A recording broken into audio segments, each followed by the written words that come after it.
Liar. Everywhere. On netrootsradio.com.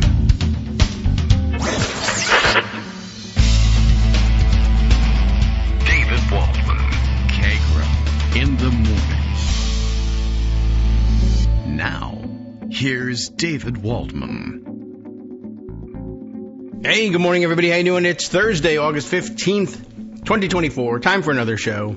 You know how it goes. Okay, are we ready? Well, no more so than usual. Less so? Very possibly, yes, okay. But a Raft stories has been prepared, so we have that. I want to let Greg know already. He sent me something extra special, I guess. Yesterday in the middle of the afternoon, he saw something he absolutely, definitely wanted with some video to play.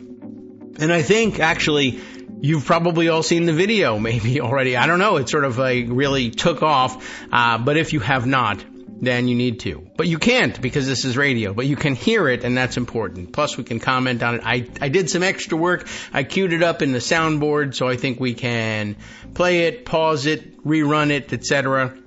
Do these things and break it down a little easier.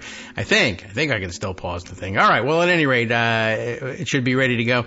Whereas for the rest of the show, well, maybe not so much. All right. Donald Trump still crazy, making himself weirder, etc., etc.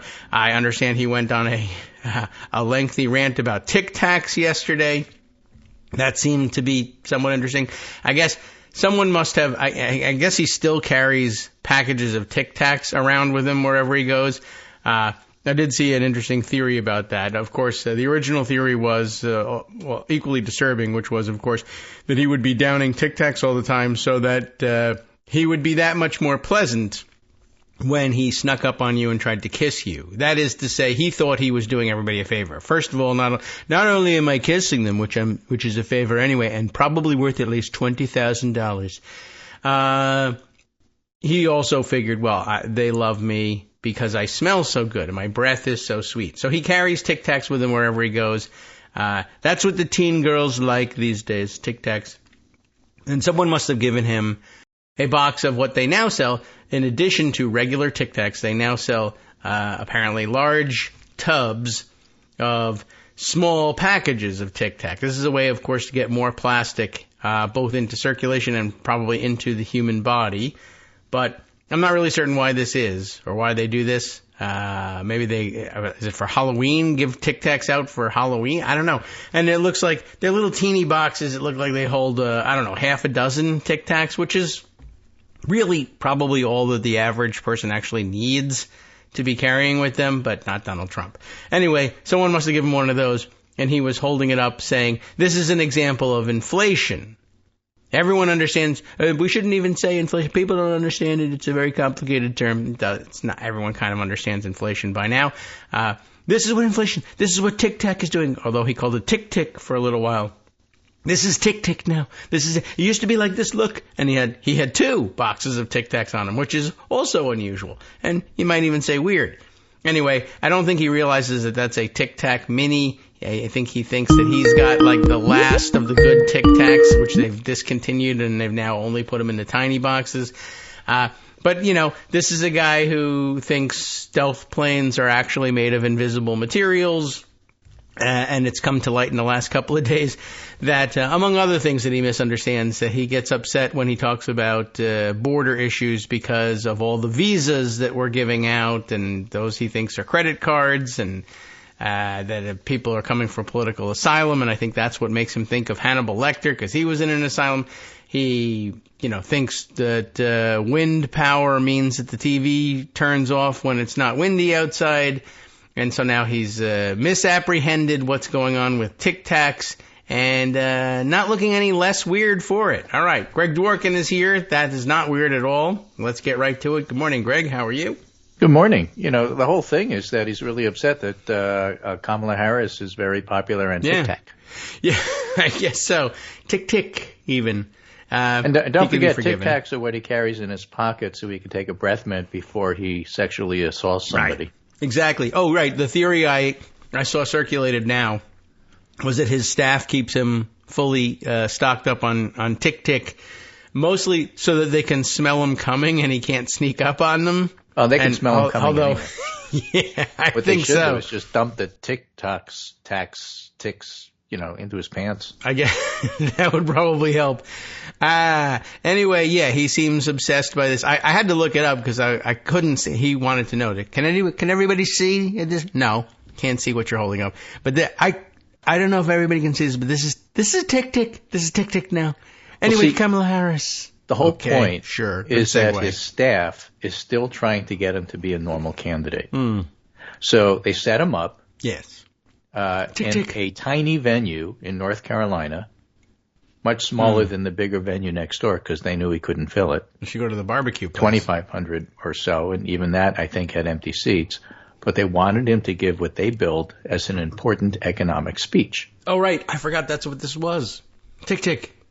Well, the problem is not only his distractions about talking what he wanted to talk about. Right, well, but that's always he wound up reading the stage directions. This is an important speech. It says here this is an important speech. It's really important. The economy is really important. I don't think it's that important, but it says right here it's important, so that's why I'm here. So I'm going to talk about economics, but, probably a bunch of other stuff too because, it's a lot more interesting to me, like tick-ticks. But important. It says here, important. So I want you to know this is important. All right. Is it important? No. And he actually said, issue. I don't really think it's that important. So his whole economic well, that's all right. Me neither. Yeah. was set up by his staff, and his staff is just pulling their non-existent anymore hair out. Right. Because he couldn't even stick to the teleprompter. So that's why I want to play this foreshadowed comment from Frank Luntz, because I think it's really important to understand what's going on here when we get to the polls, because yesterday was a huge polling drop. Lots of presidential polls came out yesterday. So can you play that clip? Drop. Yes, I can. Now It'll explain the state of the race. Yeah, and it's like it's quite a bit to it. So it'll get around. There's a little bit of extra superfluous garbage at the beginning. It is CNBC. Yep. And I think he's talking to Andrew Ross Sorkin, I think. Oh, okay. I don't know. I had no idea who he was talking to, and it's the show that I see on the listed on the guide all the time, and I've never watched, called Squawk Box, I think. Right, exactly. Amazing. Billionaires love it, apparently. Okay, here we go. Squawk Box has Sorkin on the left, and then some other complete right-wing nut job on the right. But this is Sorkin. Good. Yeah, not talking good. with Frank Luntz about the state of the race. Got it. All right, here we go. It is polls in the presidential race showing the Vice President Harris gaining ground in some swing states and even eroding some of former President Trump's lead in Florida. Our next guest says if the election were held today, she would win. Joining us right now is pollster and political strategist to lose, remember. Frank Luntz. Right. That's a turn. It's more than that. That's a plot twist. She's bringing out people who are not interested in voting for either Trump or Biden. So the entire electoral pool has changed. And if it continues in this direction, you have to start to consider Democrats winning the Senate and Democrats winning the House. She's not just winning the double hater, she's winning the double I don't want to go votes. All right, well, I like that. And, it's giving people a reason to vote. I love discussion of the topic of winning the House and the Senate. That's entirely necessary. We absolutely would need that. By the way, for any Supreme Court reform supporters, that's what it would take in order to actually implement any of these reforms. So, or very anything important. that you want to get done. Yes, right. Life in general. From a Gaza ceasefire to you name it. Go ahead. Okay. The actual people who are participating. She's got intensity now. She's got an intensity advantage. She's got a demographic advantage. And I haven't seen anything like this happen in 30 days in my lifetime. How big is that marginal extra voter that she's bringing in? I mean, how much does that change the pool? 1%, maybe 2%. That's it. But that's enough. Right. Can I just ask you, though, about the... but stop the tape there. Yeah, sure. You'll have to flag me when you do that, because you're not here to wave at me. So he's saying, well, that's worth 1 or 2 points. But you also have to add on to that. There's 1 or 2 points from the fact that the Democrats have a ground game and the Republicans have ceded that by asking Turning Point America, whatever they call themselves, Turning Point USA, Turning Point Grift Inc., to do it, which they can't. And they don't have any field offices. They stopped doing their own get out the vote. So Luntz is suggesting there's a 2 to 4 point extra vote for Harris that you don't even see. Go ahead. Well, awesome. Okay. Let's roll more. Veracity, frankly, of the polls right now, because you go back and look, and there was an interesting report yesterday showing that if you look at where Donald Trump was in terms of what the polling showed, this is back in 2016, undercounted. You go even in 2020, undercounted.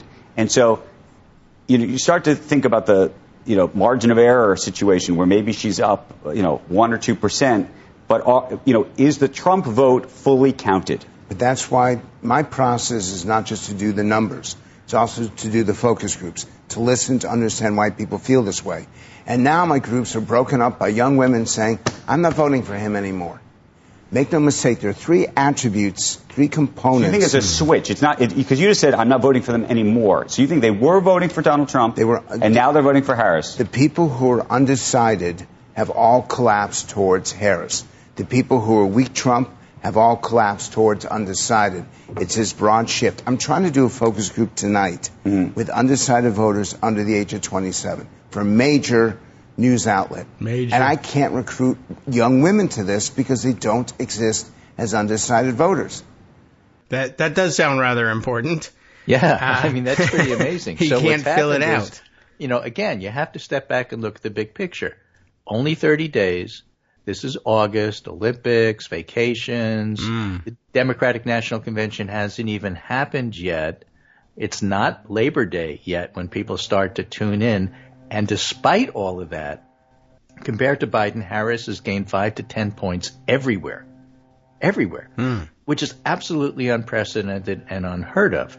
Now, the pundits, the idiot pundits, tend to say, okay, well, fine, that brought her back to 2 points ahead, but that's as far as it goes. Honeymoon is over. This is where it's going to be stuck the whole rest of the time, as if nothing can change. They just saw everything change before their eyes. They just saw their whole political life flash before their eyes, and the Crystal Lizzes of the world say, yeah, well, that's where we're at, and it's going to be like this forever. No. Nobody has said the honeymoon is over and have been correct about it. We haven't even had the convention yet. Nobody can look at this and say, okay, well, she's got no more room to rise. Remember what Luntz just said. She's already won over the undecideds. Now the weak Trumpers are undecided, and she's got a month to win them over. Yes. So, no, it's not over. It was, I like the terminology, they've collapsed toward, so undecided have collapsed toward Harris. There are no weak undecideds. Trump collapsed toward, I guess, except for the people who are weak Trumps who collapsed. There's only Trump haters. Trump collapsed, as a matter of fact, and anything can happen now. But I was struck as he's trying to explain. He can't fill out his. Yeah, that's true. He does sound a little out of breath. But that adds to the panicked nature of this thing. That may have nothing to do with it, but it was interesting that he can't fill out his focus group because he can't find young women voters who are willing to still say that they're undecided at this point. That's amazing. Right. And make no mistake, he's not happy about it. No, that's true. Although I'm happy that he couldn't find any young women. Quite honestly, I was like, you're having trouble recruiting. I'm having trouble recruiting young women to this. I'll bet you are. That's true. Oh, but it's for political reasons. I gotcha. Good. All right. More. And you shift the demographics and you shift the entire outcome. There are issues, attributes, and the conditions of the country. The issues and conditions favor Donald Trump. He should be winning this election. But the attributes are so much in Harris's favor that he's not. That the very attributes that Trump offers, and the best example, you did the story on the UAW, why is Donald Trump saying publicly, I want to fire the same people that he's getting now, still getting, union members? It's ridiculous. What is this about? Yeah. Okay, so he's being interviewed by Elon Musk. And he says to Elon Musk, you're great. You came in and you took a look at your union people and you said, hey, you know what? You want to strike? You're out of here. You're fired. I love that.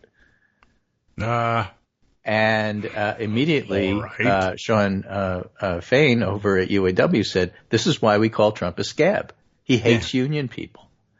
That one piece from the entire disaster of an Elon Musk interview Yeah, is okay. the most politically salient, most politically potent, and you can see that in the fact that the Teamsters is now probably not going to endorse Trump, even though they probably wanted to.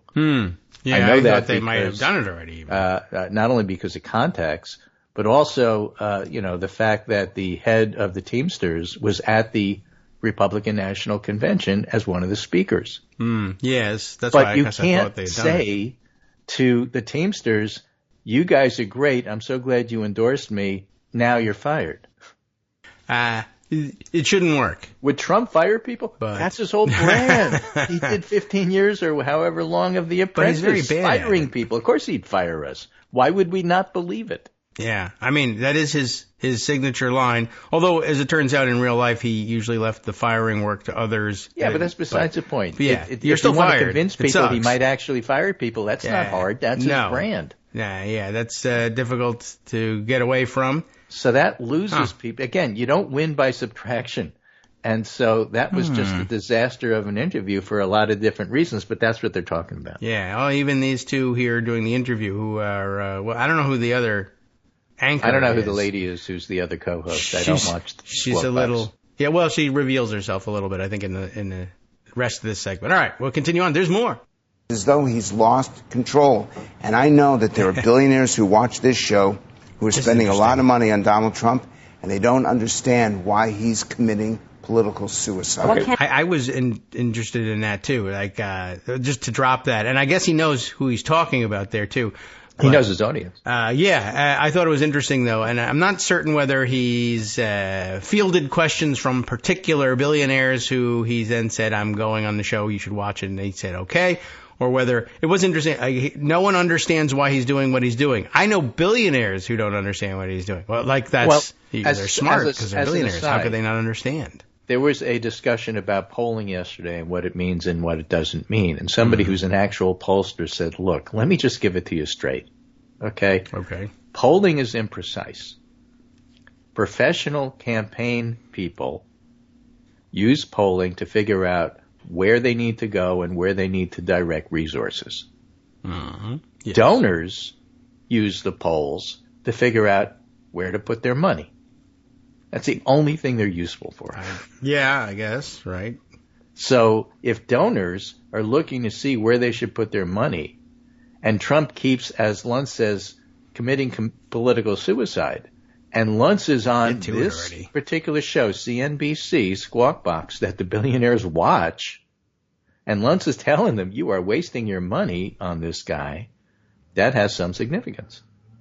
Well, I hope so. I hope maybe dry not up some me, of the money. Not for you. No. We're not the audience. We're not the audience for Squawk Box. We're not the audience for Luntz. That's why it's so interesting listening to him. Yeah. I mean, it's revealing in a way. And it was also interesting just learning more about what's going on that Squawk Box anyway. I do see it on the listings every day. Yeah. Does anybody know who's on it? That's what they do. That's the kind of stuff they talk and about. now the woman co-anchor here, I think, kind of reveals gets things. a word in, eh? Yeah, but she finally gets to speak, and she says, I'm a Republican. Now I'm worried. Listen to this. This looks interesting. What can he do? What can he do? Are these problems fixable? It sounds like the reason why women or undecided women are now deciding to vote for Kamala Harris, those are things that cannot be fixed. An invitation to give them advice. So there are three issues. Number one air. is affordability. We should not call it inflation ever again.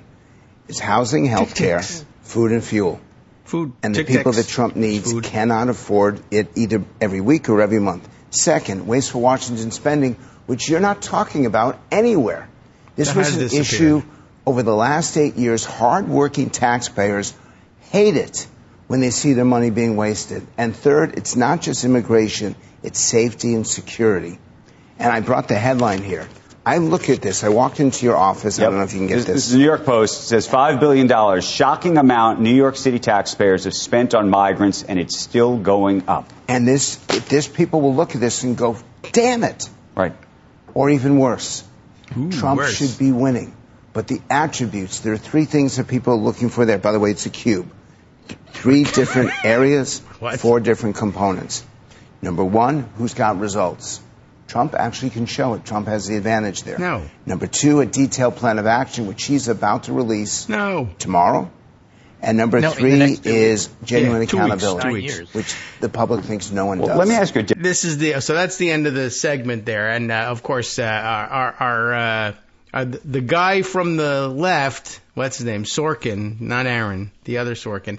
And Andrew Ross. Yeah, pushing back huge by saying, well, let me ask you for more information about how he's releasing a detailed plan and has the advantage on action and results. And what about no, he doesn't have any results to point at. He doesn't have 2025, and he's disavowed himself because it's not politically, palatable. Right, to the extent that he has a detailed plan, it's an albatross around his neck. Right, and don't forget, Luntz is a Republican. In his mind, clearly, the only things that matter are inflation and crime. Yeah. And immigration is part of it, but only insofar as it pushes crime. Yeah, well, he said it was a safety issue, which is his sneaky way of saying they're not sending their best. It's not the public's thing. That's why caravans didn't work for Ed Gillespie, but they are fixated on it. Yeah. And as far as inflation goes, he's got his head up his butt because he hasn't paid any attention to the fact that inflation is now under 2%. Yeah. And the issue he thought he had isn't there anymore. Yeah. But he thinks that the New York Post and Rupert Murdoch and the tabloids are the real world. They're not. They speak to MAGA people, but they don't speak to normies. Yeah. And that's why, despite all of this, we're losing all of the undecideds. The undecided women don't want to vote for Trump. He hasn't even mentioned Dobbs. It's not on his radar. He doesn't understand it. He doesn't think it's salient. I mean, the blind spot here is large enough to drive a Ukrainian invasion of Russia through. Yes. True. By the way, there's a lot going on. I think Zelensky should just declare that he's the next Moscow and let Putin deal with it. But that's another story for another day. Why not? Yeah, we haven't covered that story. We probably really should get to it. And it's like a real life game of Risk going on here, like this wild gambits on. Yeah, the what are you doing and why isn't clear. But I will say this that is clear. Among the other things they've done, besides the public relations value of just throwing Putin completely at a loss, and the idea that Ukraine is going to lose is everybody's got to shut up about it. Mm-hmm. They've cut off Belgorod and some of the other rail links, which is how Russia gets their troops fed and their supplies of bullets. Yes, to people, not the drones and the other stuff that they could, launch, but they've also knocked out a bunch of airports.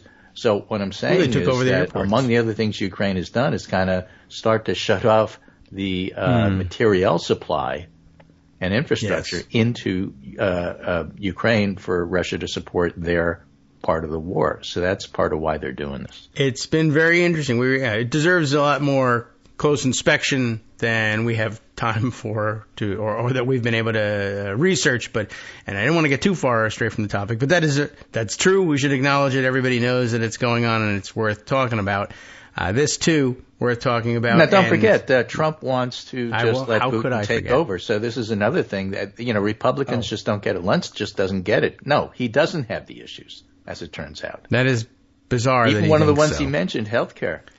Trump wants to get rid of it, and Affordable Care Act is very popular. So no, I'm sure he's got a detailed plan coming any minute now. Yeah, in the next 2 weeks. It's been 10 years, but right. So that just as a detailed unit plan is 6 garbage, and a Scaramucci is 10 days. Yeah. A Trump unit is 2 weeks. Yes, everything is coming in 2 weeks. It's really kind of bizarre in a poker tell kind of way that he seems to be unaware that everyone understands that if he says 2 weeks, eyes just roll out of the back of heads everywhere. Oh, my God. It's another one of his 2 weeks lies. I can't believe it. Like Sir stories. There he comes to me crying. Sure, whatever. Right. So I'm going to give you a couple of quick pieces before the break, and then we'll talk in detail about some of the polls that came out. But Luntz's analysis is really the setting to understand what's going on here, because Trump is losing the election. Yeah. So this is Stu Rothenberg, an ex-Republican, a neutral guy for his job, but he's you might say naturally a Republican in the old style Reagan model. retired now, but he still writes interesting things. Toss-up, but with an edge to Kamala Harris. With Democrats consolidating support, the campaign is realigned. And he writes, a month or so ago, the 2024 presidential contest looked like a possible blowout for Trump. Sure, some polls found the race competitive, and supporters of Biden were insisting his performance didn't fundamentally alter the contest, but anybody who watched at least a handful of presidential races knew Biden's disastrous performance had altered the race, putting the incumbent president in a deep hole. Have you heard that? Yeah, you heard that from me. And creating significant problems for Democratic House and Senate campaigns. His exit from the 2024 contest, the Democratic Party's rallying behind Harris, and Harris's selection of Tim Walz as a running mate has remade the race and altered its outlook. I have to throw in, Walz is doing solo tours now, and he had a great line. He said yesterday, part of the reason I'm in this race is I want to correct everybody's opinion of football coaches. You might call me the anti-Tommy Tuberville. I just want to show you football coaches are actually smart. Yeah, well, you would think they would have not to all have dumb some, like he is. They got charts and papers to deal with, all sorts of stuff. Yeah. Anyway, it's remade the race. It's altered the outlook. And it's unclear whether the upcoming DNC will boost Harris's prospects even more, or whether she's already gotten her convention bounce. But one thing is certain, the Democrats now have the momentum. More of that after the break. Yeah, actually something to look out for. It is a possibility given this enormous turnaround in the polls, an enormous surge of support and enthusiasm, etc. And I don't think I can play enthusiasm without, well, maybe I can. Enthusiasm. Yeah, right in the middle of the music now. I have it reprogrammed. Okay. So it's possible, right, that she's gotten the bounce that she's going to get, but maybe we'll on the lookout for people then. We got all the popular then, former presidents. Right? Yeah. Well, what you're going to look out for afterwards Tuesday, Wednesday, Thursday. is for the pundits to follow up the convention by saying, see, no bounce. It's all fake. So, the bounce already happened. She didn't go down, right? No. Hi, everybody. It's me, David Waldman. Yes, the same guy who interrupts you all the time. Interrupting you one more time just to tell you again, another reminder that your contributions are what keep this show on the air, and Patreon.com, Patreon.com, is still among the easiest ways to make the sustaining subscription donations that keep us afloat. Are you ready for the pep talk about how our Patreon campaign is still going strong and growing? Well, too bad. Yeah, the plain fact is we actually are headed in the wrong direction, and whereas we once had about 175 monthly patrons, we're now actually down below 150. Time to recruit some more. Not exactly the kind of news I wanted to share, but there it is. For those of you in a position to support the show, Patreon.com does make it easy to make those secure, recurring monthly contributions to do so. Patreon.com/KagroX gets you straight to our donation page. We've been through a lot together. The worst of the pandemic, we hope. The worst of the insurrection, we hope. So go ahead and treat yourself. You don't need an excuse. Give yourself the gift of a little something you enjoy in life. Support the show. And of course, if you happen to prefer using PayPal or even the Square Cash app, we're up and running on those options too. So thanks again, everyone, for all your support. We couldn't, or at least shouldn't, do it without you. Hope you'll be on board soon too. Thanks for all your support. All right, welcome back now to the Kagro in the Morning Show here on Roots Radio. I'm falling prey to Frank Luntz disease. My voice is now scratchy, and I just ran here from across town, and I'm very excited, or rather very alarmed about what's happening. He's short of breath. I want to give you the anti-Frank Luntz, who is described as a pollster. I don't think he's actually done a poll in like 20 years. It's like Kellyanne Conway's a pollster. No. I see. Okay. Yeah. But anyway, Who's this? Stu Rothenberg is the anti-Frank Luntz because he's actually got logic and data behind what he's saying here. While the election's focus was on Biden for the first 6 months of the year, it's now on Trump, and he seems to grow nastier and more embittered each day. This is an important point, me speaking. Oh, hi, because you can't win an election if you're nasty and embittered, and so that's why you show up at that so-called important economic speech, and you don't speak about economics. You just get nasty and embittered. That's certainly been his. So the contrast he did that in Harris 2016. you can't win. Yeah, He was nasty. Although this is nastier than 2016, to be sure. Yes, it is. Republicans are trying to turn the race around by swift-boating Walz, much like they did to John Kerry. That's crazy. But Trump is such a polarizing figure, it's difficult to see the former president remaking the 2024 contest into a referendum on Harris's running mate. People vote for or against the top of the ticket, which even Trump has said, not for the vice presidential nominee. Sure. So what's remarkable is you send Vance on this 15 people attend his rally tour. You're all cat ladies. And you rail at Tim Walz, and it's not really having much traction. And I got this great article here about veterans just infuriated by what Vance is doing. So yet another constituency that Trump is alienating. Again, it's not addition by subtraction. You can't do that. But the point is both Trump and Vance are spending most of their time trying to pick on Walz, which is silly. First of all, he can handle himself. But even before that, and even more important than that, he's not the nominee. Harris is. And they're afraid to take on Harris because it'll sound racist, because if they really say what they think, it is racist. And so they're avoiding it, and that's not helping them. Just from a practical point of view. It's not helping them to go after Walz at all, because every moment you spend attacking Walz is a moment you're not attacking Harris. That's true, too. Yeah, I mean, I guess maybe they thought they had an opening because he was new-ish, and so they could define him, but... he did a pretty good job defining himself early. They thought they had an opening because he's not newish the way Shapiro is, you know. Yes, right. And he hasn't got any, so far, up to now, he hasn't got any black marks on his record. You know what I'm saying here, you know. Yeah. Okay. You can read between the lines. Yeah. Wow. All right. Well, that hasn't worked very well, and I hope it continues to fail. I hope they can. I guess Luntz is continuing to say that at least some of this stuff is worth trying. You just have to change the words you're using. Well, that's what he does. Yeah. So now younger voters appear strongly engaged. Black voters have returned to the fold. Both the pragmatic and progressive wings of the party look united in their support of the ticket. Is this good? However, Republicans also remain enthusiastic about their ticket, not as much as Democrats. I sent you a chart on that.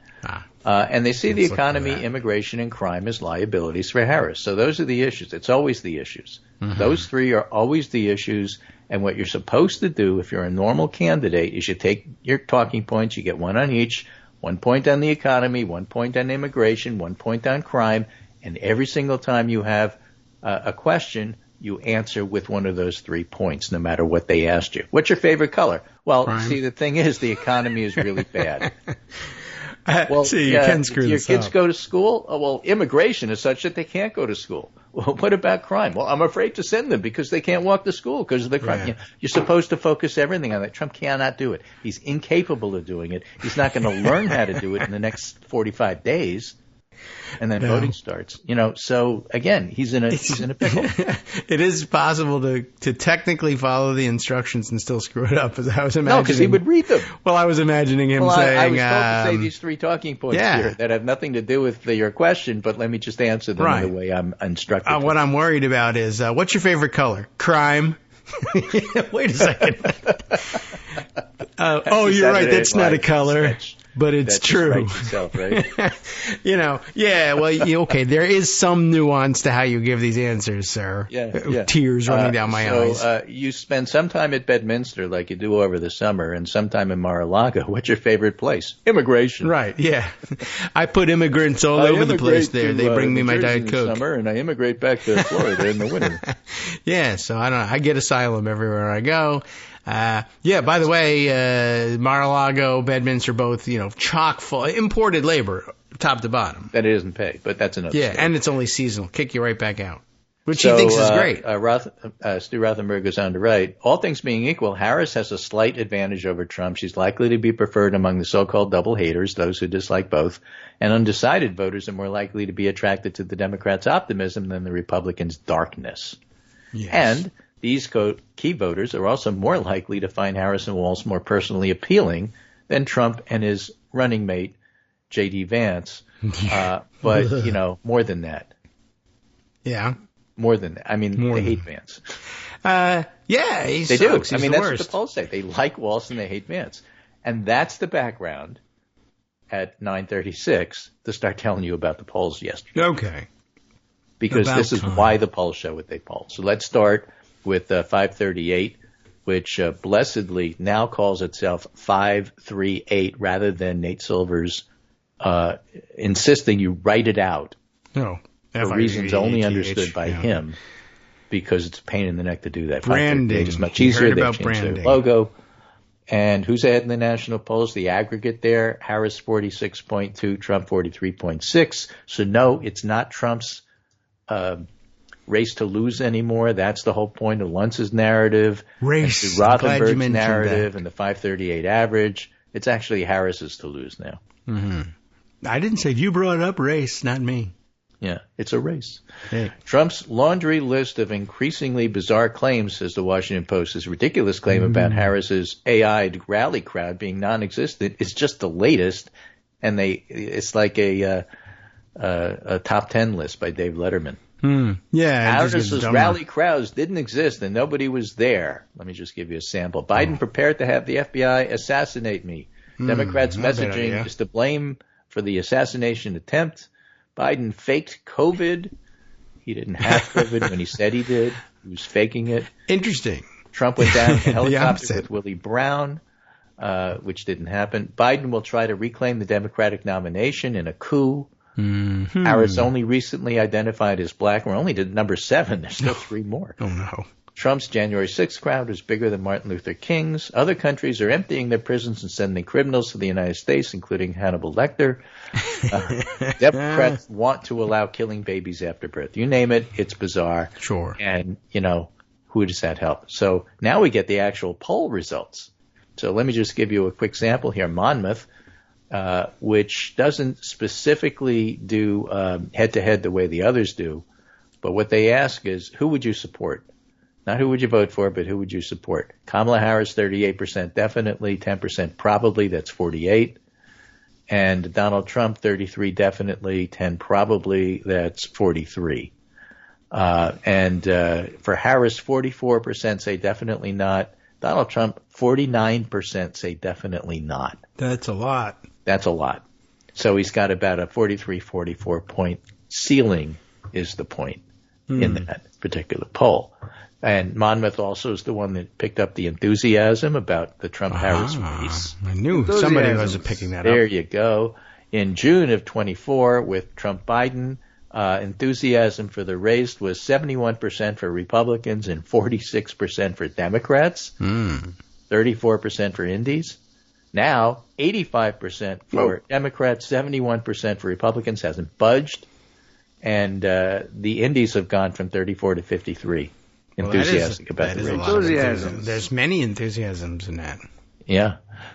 So this is Pew. Pew hasn't done a head-to-head in a long time, but they've just done one. Strong support for Harris is nearly 20 points higher than for Biden last month. I mean, you can see the trajectory. You can see where this is going. It seems to be good. Quinnipiac, Pennsylvania. Harris has a slight edge over Trump in a tight race, gets boost from women. Senate race, Casey up 8 points over McCormick. There's a bunch of polls out from Franklin and Marshall. This Q poll, Harris has a 3-point lead in Pennsylvania, which is significant.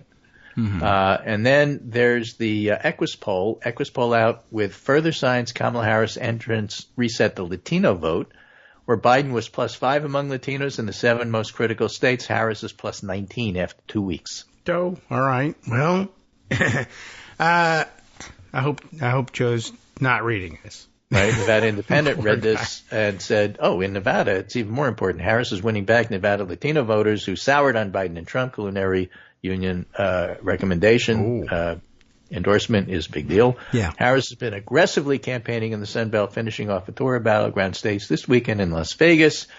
It's not written by John Ralston, but it's just his way of saying, yes, we matter. Okay. All right. This is a new Senate poll head-to-head, which I think is from Cook Political, sponsored at least. Arizona, Gallego up 9. Georgia, whoever the Democrat is, +2, because they just did the 7 states, whether you're running or not. Michigan, Slotkin up 8. Nevada, Rosen up 18. That same poll had Harris slightly behind in Nevada, so that's sort of tough to reconcile. North Carolina, whoever the Democrat is, up 8. Pennsylvania, Casey up 13. Wisconsin, Baldwin up 7. So basically, control of the Senate comes down to Montana. Oh, all right. That seems if you want to simplify things, because it looks like Democrats are winning all their races. They're unlikely to win in Florida. They're unlikely to win in Texas. So whatever happens in Montana is going to decide who controls the Senate. I will help you decide, Montana. Right. Will Jordan has young people, eye-opening data about younger voters, 18 to 34, from the Navigator survey, based on a very large, unique study. 4,000 interviews conducted across 5 different interviewing modes, 4 relatively common and 1 more experimental, live phone, text-to-web, online panels of various kinds. And there's been some questions about the way different modes may say different things, but this large sample can give you a mode-agnostic point of view on attitudes. And with a large sample, one simple thing it's useful to get a read on is party ID. 46% ID is Democrats, 35% is Republicans. This works out 57-43 among those with a preference, which is not far off voting patterns in 2022 and 2020 exit polls. So the youth vote hasn't, as a group, changed much, but there's a lot of variability depending upon the age. Gen Z are more Democratic than younger millennials. And, of course, the gender gap, young men are D+1, women are D+20. Yes. Reproductive age, they think it's an issue. Unlike Luntz, they remember Dobbs, and so it's a big deal. So, again, this is part of the polling, of the Raft polling that came out yesterday. Emerson general election, Harris 50, Trump 46. Just poll after poll after poll showing Harris with a 2 to 4 point lead. The only one that didn't was Fox. Interestingly, Fox had Trump 50, Harris 49. It's an RV poll, don't forget. Most of the longtime pollsters aren't going to switch to an LV model, that is likely voter instead of registered voter. They're not going to do that until after Labor Day. That's traditionally when you do that. Oh, okay. Nonetheless, tradition. As one of the pollsters said, look, if Harris is actually 3 or 4 points ahead, that means that if you look at the normal distribution of numbers you're going to get, one of the 10 polls you're going to look at is going to have Trump +1. That's just the way it works. It's a distribution of numbers. And they're going to center around, Harris ahead 3 or 4. And then in addition to the Trump +1, which is 5 points away from 4, you're going to get a Harris +9. Well, actually, you had a Harris +8 out of the MU law poll. Marquette University law poll out of Wisconsin, which is a national poll. So, you're seeing the normal distribution of what you'd expect with various polling outfits. And Harris is ahead by 3 or 4. And that's, in fact, exactly what the aggregate at 538 says. Okay. Things so now you're caught out up on current polling. Yes. Speaking of, so they're not going to move to the likely voter model until after Labor Day. That's what most of them do. Some of them have already done so.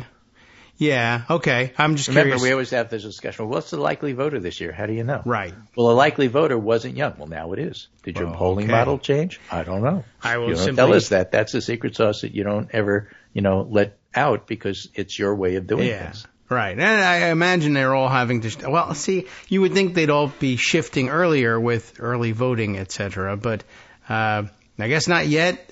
Trump Even says early he voting voted. doesn't start until after Labor Day. I guess. I don't know. Trump. This is why I'm confused. Trump is out saying, I did it. I early voted. I already voted. You should do. Everybody. Primaries. After saying. There's still primaries going on. Okay. I'm like, what is he doing? It seems to be, sir. Tears streaming down my face. Don't early vote. It's terrible, except when I do it. Right. Don't vote by mail. It's terrible, except when I do it. Right. Well, I'm not leaving my house. Come on. Give me a break. But yeah, I saw that go by today, like early voting now. This seems extremely early, don't you think? Okay. So there's still primaries going on. Connecticut just had theirs on. Yeah. You mentioned that, but where is he? He's in Florida. Was that a thing? Yeah, probably. You have to figure out who's going to run against Rick Scott. They don't know yet? Did I pay attention? Not really. No, I didn't. I don't know. Okay, well, Florida primary elections, yes, for state and federal elections on August 20th, so it's not super early. It's a week early on congressional primaries and probably some other things too, dog catchers, etc. Mouse catchers, it's a big deal in Florida. Okay, so there you go. Yeah, it's good when I do it, bad when you do it. They're not sending their best something tick tick. Yeah. Got it. So there's a guy, a.k.a. Wesley, on Twitter who says, conservative media has been like 95% Walz attack since he was announced, said Ari Kobler. Harris has been given a clear run. And Wesley says, well, they've been completely derailed by the switch to Harris. They're furious that Walz had a 24-year military career as well as a solid career in government. Reminds people they lack both. Although you could, I suppose, give Trump credit for 4 years of playing president. Any attack on Harris is labeled racist or sexist or both, and that scares them. So for whatever reason, they really haven't done a lot of Harris attack ads. Remember, the honeymoon's going to be over because they're going to attack Harris, and you'll have to assume it's going to be effective because we're, we do. We assume that Republicans will be effective. They're not attacking Harris, and why would you assume they're effective? Remember caravans? They're not effective. Yes, but these are the big issues. Well, why do you keep saying that? You keep saying it, and it keeps not working, and they keep losing elections. Well, you should be using different words for these issues. Maybe they're not as important and salient as you think they are. Could be. Yeah, or, people have figured out that the connections you make between them are garbage. Right. Okay, well... Good. I'm glad Frank Luntz is upset and worried. That's always good. Yeah. So here's an article in I guess. USA Today, which I thought was of interest. The Teen Vogue of national newspapers. And I mean in a good way. And, Teen Vogue has some interesting stuff, too. They've woken up lately. Yes, all right. This is August 13th, and the headline, Appalled, that's in scare quotes. Veterans slam Trump campaign's attacks on Walz's military background. All right. More than 1,000 veterans and military families have signed an open letter saying they're appalled at Trump and Vance's politically motivated attacks on the military service of Tim Walz. The letter, circulated with help from the left-leaning veterans advocacy group VoteVets. Yeah, I know them. Comes as Walz's 24-year record in the Army National Guard has become a target. Vance's recent comments attacking Governor Walz's service are disrespectful, deeply disappointing, especially given Vance's own service, which we're also profoundly grateful for. Don't forget that's the line that Walz also takes. So, there's a lot. The military folks are discussing it. It means a lot more to them, perhaps, than civilians. But it's in so many ways, this is Chris Lasivita trying to reprise his Elvis greatest hits because he was the Swift boat guy for Kerry. Yeah. But just so many differences among them. Kerry was the presidential nominee. Walz is not the presidential nominee. Yeah, okay. That's number one. Number two, the attacks on Kerry came in the midst of the Iraq War, and people were still upset about war in one way or the other. That's not going on right now. Guess that's true. So it's not as salient to people, and they'd say, well, I understand why you brought it up, but why are you bringing it up every single day for 2 weeks like it's important? Yes. So there's a lot that they're trying, and it's just not working. And besides, Trump, the bone spur I avoided Vietnam, is not the vehicle to bring that charge, which is why he never says it. He leaves it to Vance. Vance is so unlikable, it doesn't work. Right. And Sergeant Scribbles has his own problems. What? You've heard that? No. That's what they call him on TikTok, because what he did is he went overseas and he was the propaganda guy for Sergeant Scribbles. Okay. Yeah, so they call him Sergeant Scribbles. All right. Seems good. Yeah. So Sergeant Scribbles has a lot to say about Tim Walz's service. Okay. I mean, actually, Walz outranked him. True, and wasn't an actual sergeant. It doesn't matter to me, but to military people, it does matter. Yes, and it's a whole pecking order. It's a fairly considerable. Where if you're talking about this at all, I talk to my Marine friends. Remember, even my 70-year-old Marine friends, there's no such thing as a former Marine. Right. The pecking order depends upon where you were. You know, if you served during the Iraq War, let's say, in a war zone where IEDs were going off all the time, that's quite different than serving at a military hospital in Germany. Mm-hmm. Sure. You get more points for being in a war zone, you know, and so on and so forth. And so they're keenly aware of where people were and what they did. It's part of the whole deal. Yeah. And it just, for Vance to make these accusations just falls flat. Yeah. I would add, it's not like the accusation comes from a Navy SEAL who took out bin Laden. Right. Top of the pyramid there. Yeah, I mean, I think I have seen on social media his duties described as varied as keeping the dust off of the Nikon lenses for the photographers. I mean, he was a military journalist, like for, I guess those that remember Full Metal Jacket. Everybody wondering, wait a minute, everybody's shock and dismay at one of the Marine recruits being assigned as a military journalist, and the sergeant can't even. That's a thing, and so it happens. But yeah, I would point out is, you know, this was the deal. I mean, this was the bargain that everybody makes. But for Vance to be criticizing anybody's military record that's extended, like Walls's, he did the thing that you're allowed to do this, 1 4-year stint, right, in the Marines, which he then uses to pay for college, which is that's the deal. Which is great. That's the deal. Right. You serve your time, you get the GI. But pointing out that at the same time, he's like, all this out of control government spending, and I never depended on anybody. It's his whole biography, as if he forgets all of a sudden that his whole biography is, I was poor and I was lifted up into the elite by education, which you all paid for. I mean, I went into the armed services to do it. Except for the part it. that Peter Thiel paid. Yeah, right. Well, then there's that. But, you know, I mean, okay, success story. You went off to Yale, et cetera, and we were glad to see it. And why not educate kids who put in some time in service? I mean, it's military journalism, but yeah, all right. Military says they need journalists. Okay, fine. Somebody's got to do it. Why not you? You're a smart guy. But to then turn around and say, yeah, somebody who also put in 20 more years than I did, somebody who put in more time in the military than I've been a legal adult in the United States still to this day. Seems a little disrespectful. I'm not surprised that the veterans don't like it, even if Waltz wasn't, you know, serving in forward combat areas. So, okay, you know, like I said, you're entitled. Go ahead, go to school on it. That's cool. I mean, not everybody turns it into what you turn it into, and not everybody uses their military training to light the ladder on fire behind them. Exactly. But I get you. So I told you yesterday about the Substack piece, Give Our People Back, the emotional undercurrent of the Waltz phenomenon, how he reminds people of their relatives. And this one is in the Bulwark by Mona Charen, conservative. The man-child, referring to J.D. Vance, versus the man's man, referring to Tim Walz. Oh. And she says, unlike J.D. Vance, Tim Walz actually offers a healthy masculinity.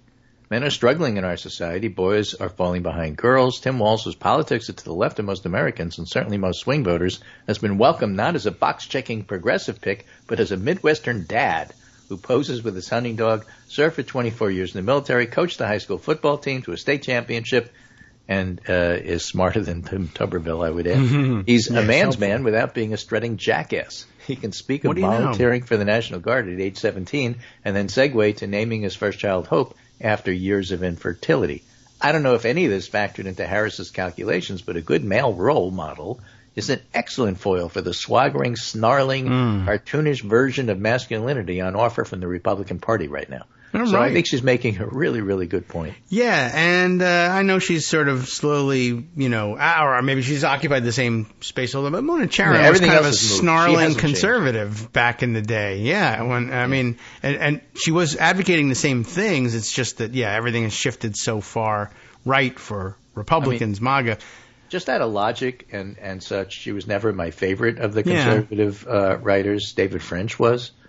And the ones that I can't stand are the poseurs, the people who say, listen, I'm going to give you all the logic about why I should vote Democrat, in the last line say, but I'm going to vote Republican. You know, those are Ross Douthat and David Brooks. If those guys would just say, I'm voting for Harris the way that David French did, they would get a hell of a lot more respect from people, but they don't. Yeah, well, people like Sharon do.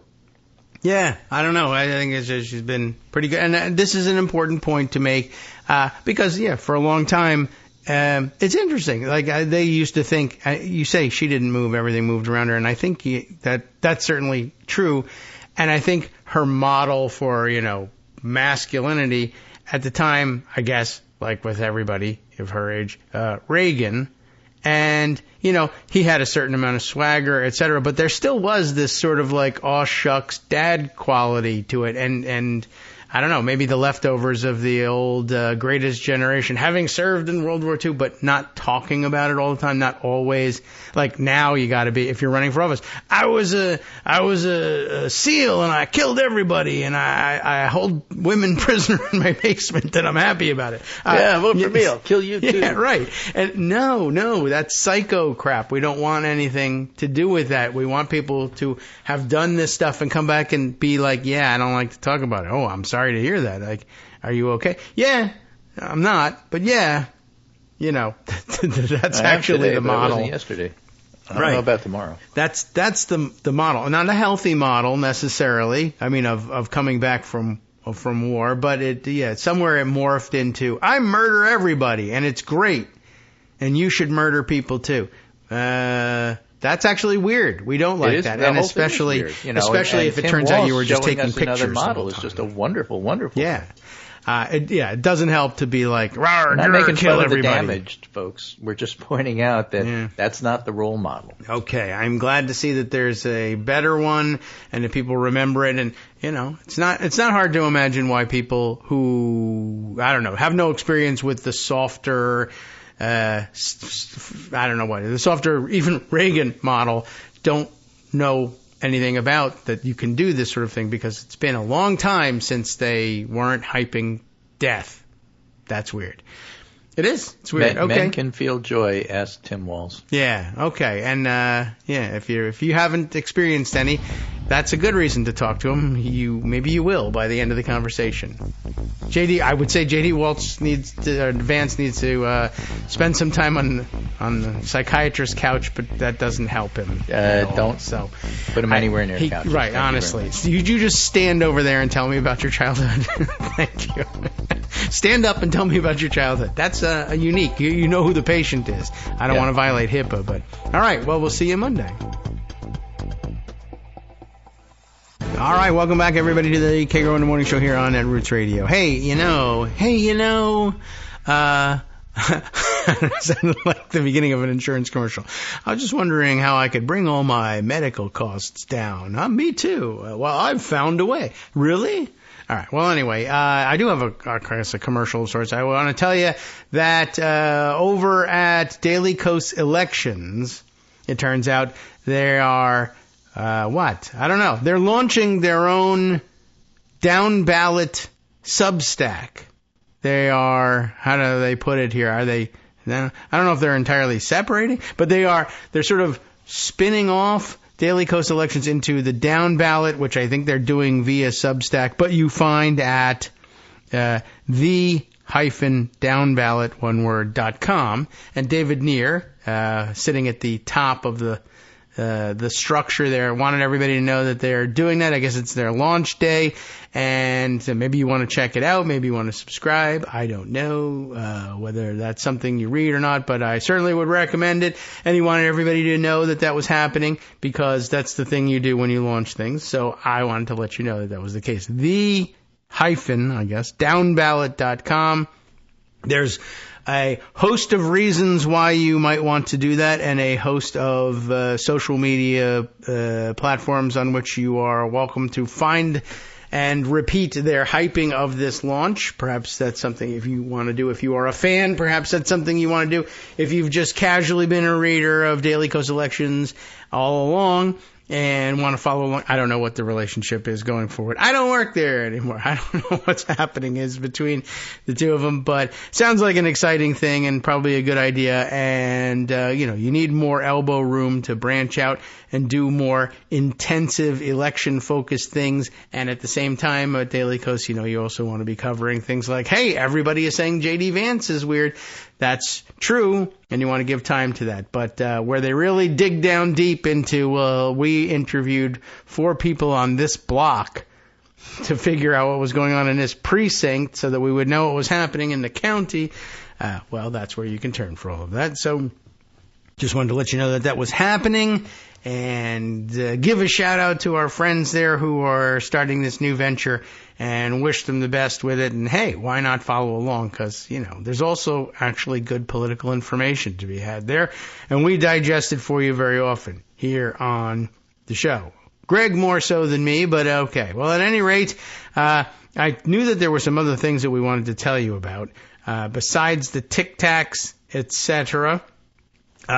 One, just to double back and give you some more information or a different, slightly different maybe, take on what was happening. The story of, what's that guy's name again? Ben Sasse. The story of Ben Sasse revealing himself as nothing more than a regular garden variety Republican grifter has caught on. And people were very interested in it. And so there's some additional reflection on it. And I thought an interesting one here offered by Neil H. Buchanan, which I assume is the pronunciation he uses for it, even though the same spelling when used as the name of a county right here in Virginia is Buchanan. I don't know how they got to that, but I'm assuming Neil is a Buchanan, though I'm not certain of it, writing over at the Substack style, if not actually Substack, Dorf on Law. You remember Dorf on Golf? You might not. If you're under 500 years of age, you may not ever have seen Tim Conway, right, as Dorf on Golf. But at any rate, Dorf on Law here, opinionated views on law, politics, economics, and more. From Michael Dorf, there's how that comes to be, Neil Buchanan, and also a couple of others here, Eric Segal, and occasionally others. This one, Neil's, a simple grifter, the latest mess at the University of Florida is almost disappointing in its tawdriness. Interesting, don't you think? That's a weird spin to give to it, but worth considering. What is going on with Florida's public universities? Well, I've told you. I've borrowed from the writings of others to tell you. But compiling it and putting it all together and mashing it all in one place, I think very useful for people. Nothing good has been happening for the last several years, but the ways in which things are going wrong have just taken a very unexpected and almost comical turn for the worse. In an odd way, however, the latest news is somewhat deflating in its banality, because it turns out that this is not all about culture wars and attacks on intellectual freedom, at least not for him. Sasse, that is.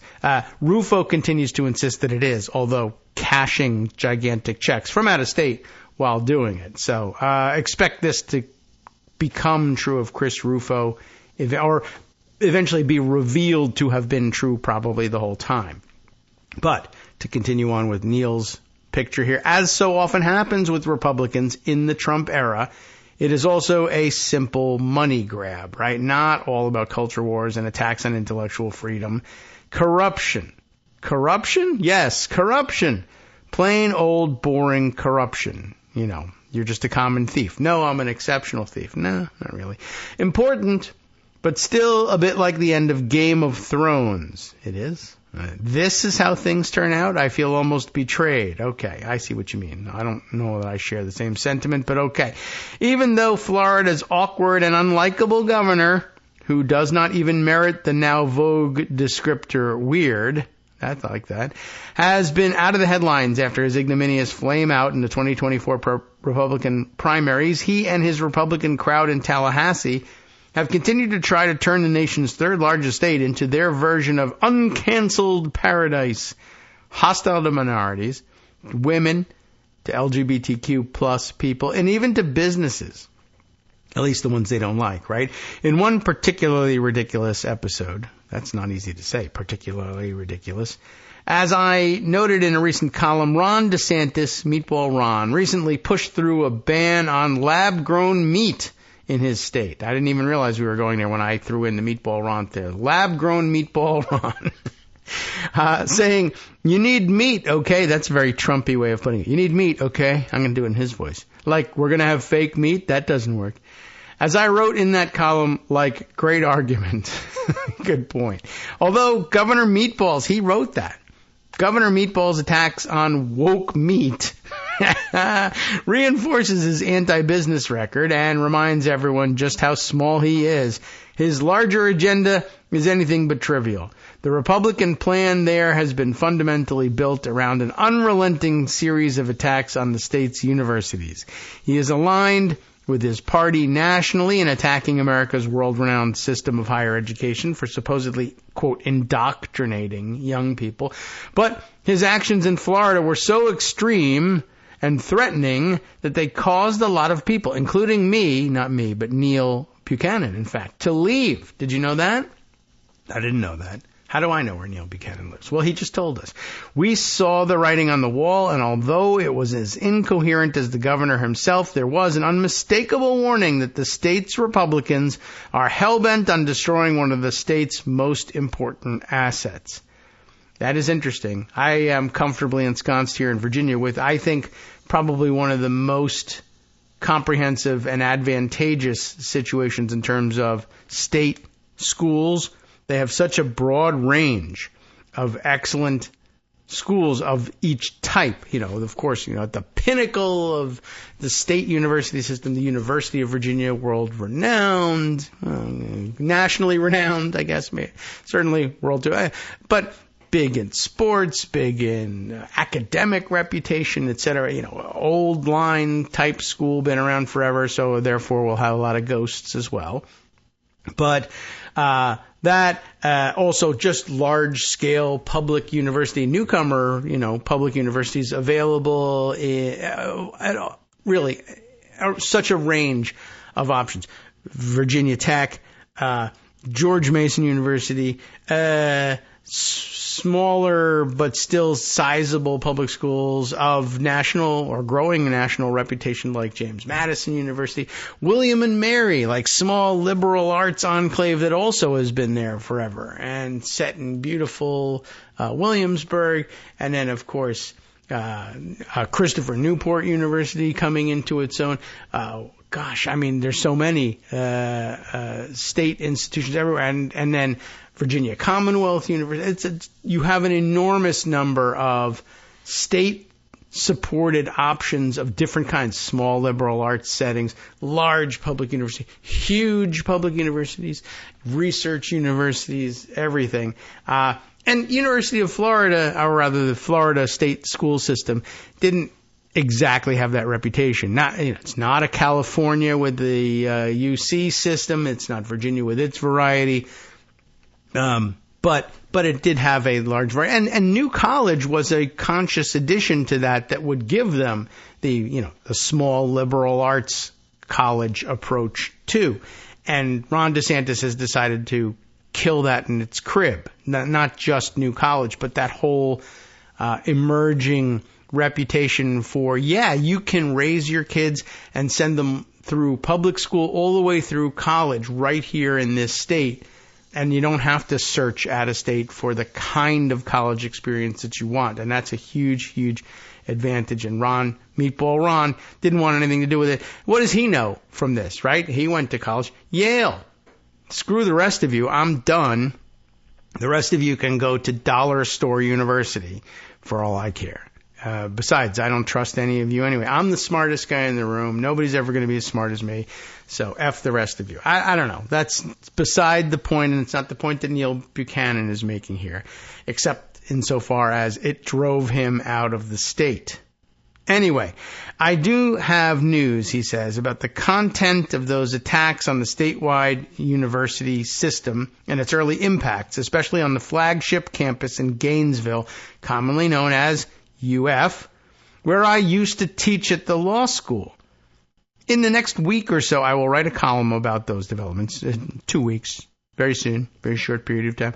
Before getting there, however, it is useful to turn today to some unexpected news from Gainesville specifically, where the UF campus has seen some unusual, to say the least, developments at the highest levels of its administration. Back to Ben Sasse and his problems. Kent Fuchs, I am guessing at the pronunciation of his name, was a very good university president at UF, and he was hired with the kind of resume that made a pre-DeSantis Republican-dominated university board want to hire him. After a solid 8-year tenure, he announced his departure. A rather opaque search for a successor led to the big announcement that Ben Sasse would be the new president of UF. Again, the main campus, not the statewide system. Sasse announced that he was resigning as Nebraska's U.S. Senator, junior U.S. Senator, and he officially became a president, though not the one that he clearly wanted to be, just over 18 months ago. He resigned on July 31st of this year. That departure is an interesting story to which I will soon turn, but it is important first to understand why his hiring was so unusual. At the time of his appointment at UF was announced, I had not yet decided to take emeritus status and bug out from the Sunshine State. I was thus especially interested in who the new UF president would be. Learning that it was Sasse, I was confused. Although he did earn a PhD in history from Yale, by the way, you're going to want to check under the hood a little bit. You're really letting us all down here. He did not have an academic resume. He had briefly been a management consultant before moving into evangelical Christian political activism. That's not super intellectual all the time, let's say. Anyway, he was then purely on a political track, working in Republican politics in the George W. Bush administration before running for Senate. But wait, I skipped a step. He was also briefly the president of Midland Lutheran College, a tiny college in Nebraska that Sasse rebranded as Midland University. Not Midland Lutheran College, but Midland University. Okay. A rebranding, redirection. That's a growth thing. That's good. Other than teaching part-time and being a research fellow in Texas while building his political resume, he had nothing else in his background that would seem to qualify him to be the president of a huge, highly ranked public research university. Certainly nothing about being a U.S. senator, which requires only the most minimal management of a very small staff, is relevant to this kind of job. When some of my UF students asked me about Sasse, I decided to be generous and say that maybe there is nothing about the Fuchs-style standard resume that is essential to running a large university. After all, plenty of law professors think that the next gold ring is to become a dean. But many quickly learn that they have no clue how to do the job. So some, including Kent Syverud, maybe Syverud, and Laura Rosenberry are successful, but many others are simply in over their heads. Meanwhile, in the 1990s, David Boren left his U.S. Senate seat in Oklahoma and had a fairly successful run as the president of his state's main university. But his state, that's, I think, part of what makes a difference in all this. Of course, Boren was at least going home. Sasse, as far as anyone could see, had no connection to Florida at all.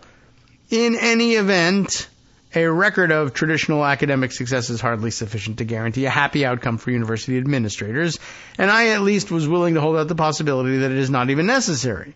We will never know, however, because it turns out that, at least according to recent reports, Sasse was a simple grifter.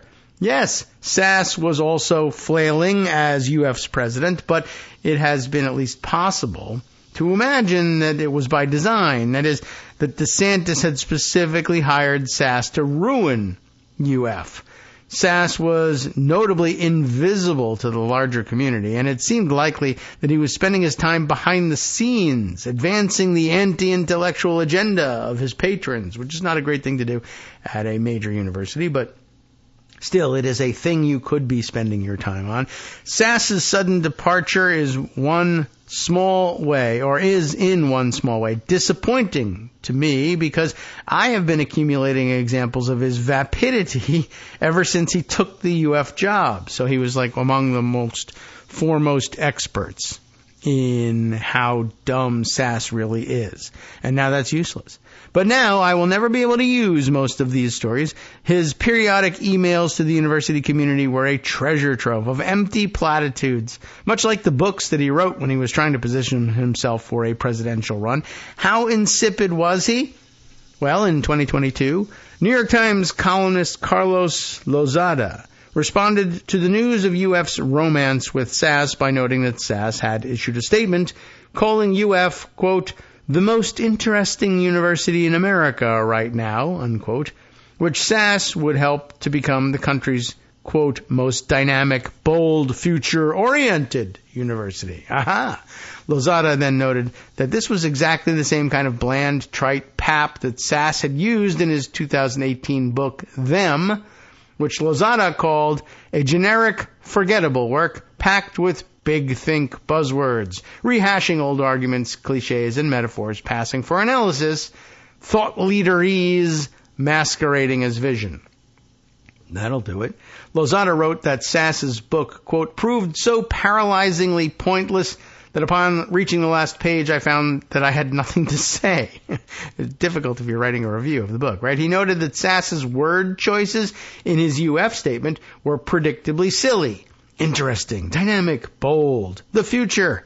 It sounded a lot like Them, his book, Them. Noting or nothing the book or statement says seems really wrong, but only because they both say so little. I cannot resist reproducing this especially trenchant paragraph from Lozada's op-ed in full. It is here, and it reads, instead, Them, the book, is on the dulling edge of political thought. Not the cutting edge, the dulling edge. Didn't realize that was an edge. A book that can safely be omitted from the syllabus of any University of Florida seminar, unless Sass himself teaches it.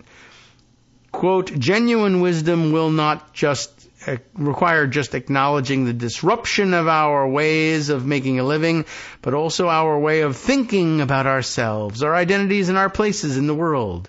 Sass offers in a typically vapid sentence. He cautions us not to tackle America's troubles with a formula or a silver bullet or a one-size-fits-all solution.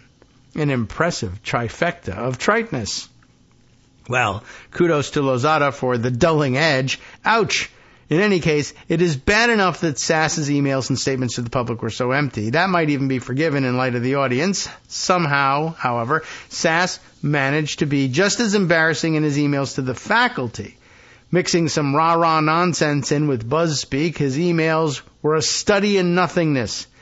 After a made-for-Fox controversy arose about a student protest at Stanford Law School, Sass wrote to tell us that UF students had more grit than Stanford students and could thus tolerate listening to hateful speech. My research assistants soon discovered that grit seems to be one of Sass's favorite words. 2 weeks, grit. Because of course it is.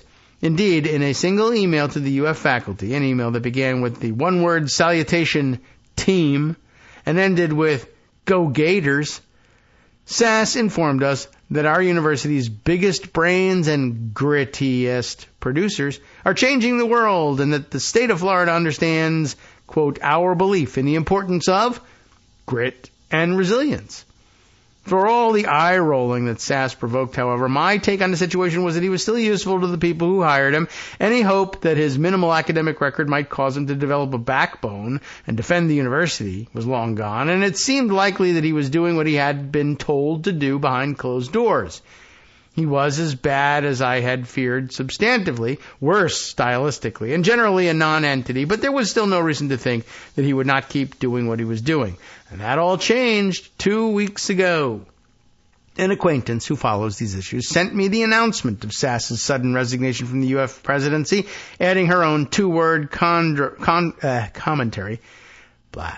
Rather abrupt. That was the whole commentary there. That announcement linked Sass's decision to his wife's recent epilepsy diagnosis. However, I linked it to the diagnosis, however. So I was willing to take that at face value, that the assertion that a major life event had changed his plans. Even so, there was some background noise suggesting that the DeSantis donor who runs the university's system's governing board had concluded that Sass was totally clueless about how to run a major university.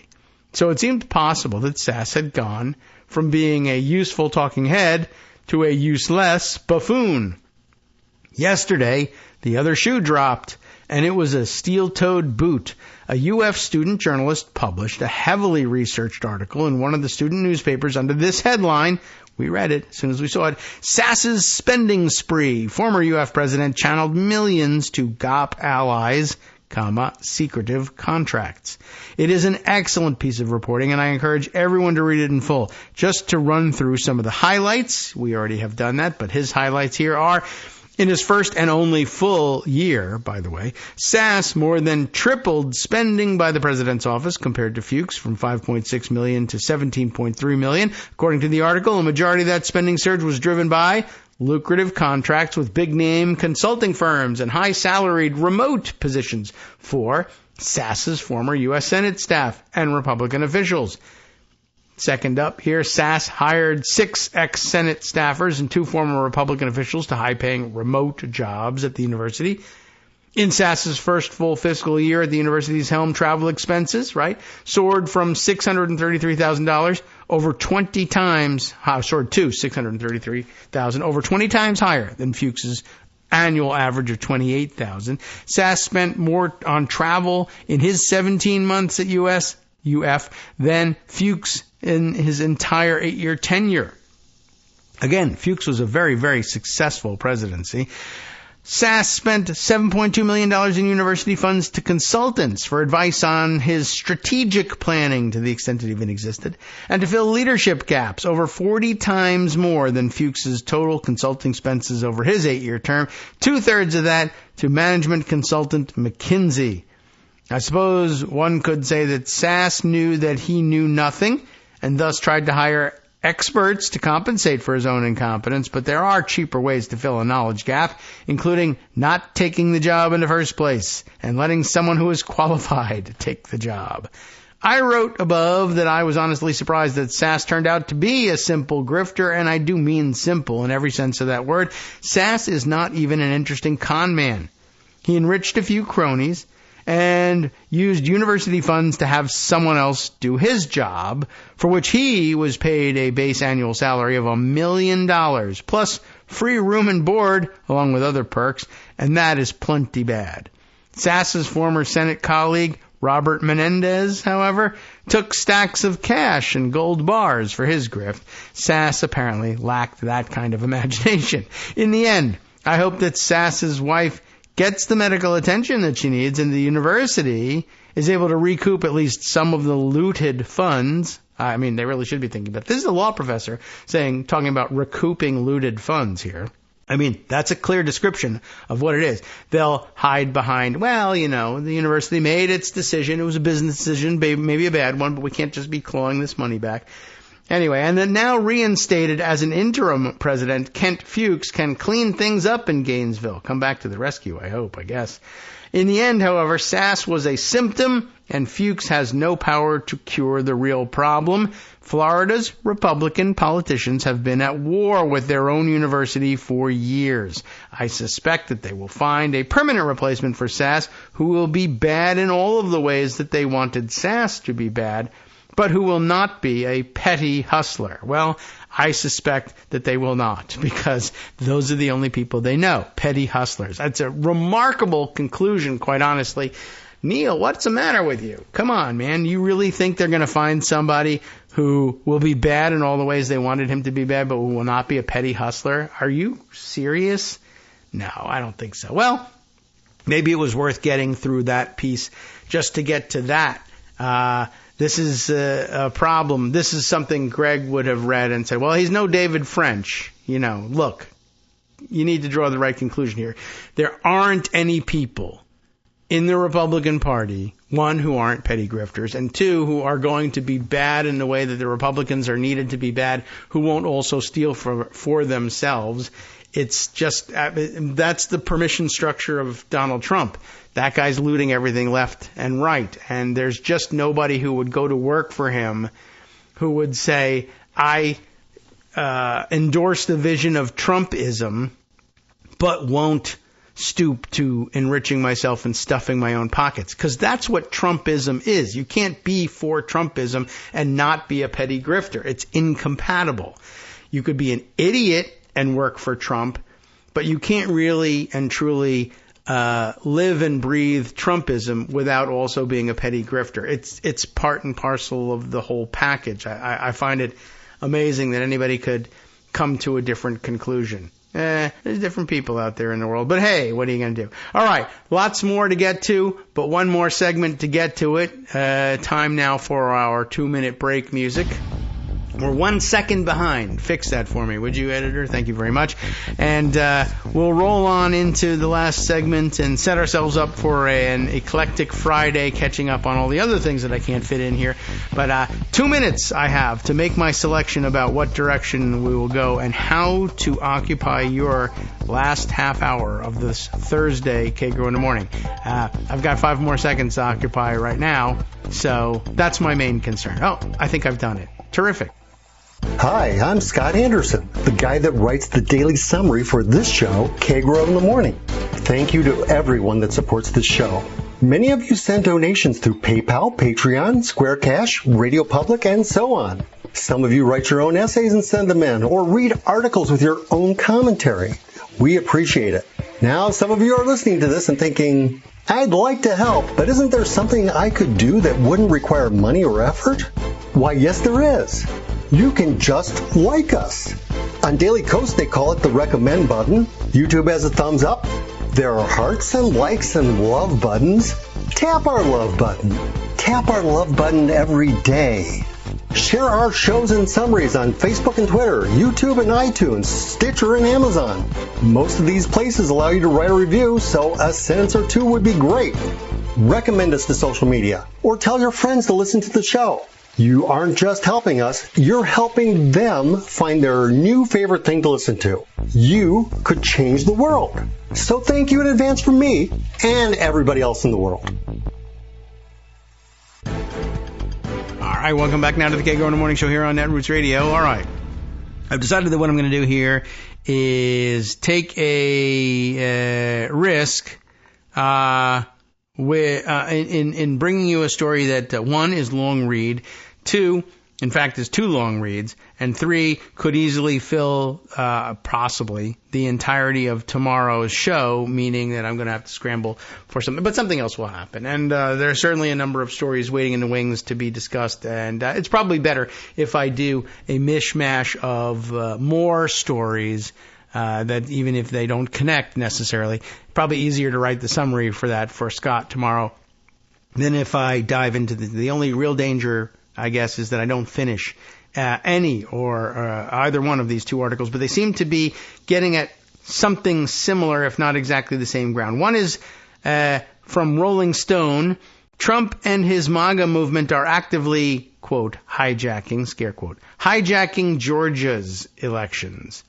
This, though, is meant to be indicative of the hijacking of the much larger entirety of the national election. And that, I believe, is what we're getting at here in The Guardian, both tagged by Pocket as 11-minute reads, which means that they're about similar in length.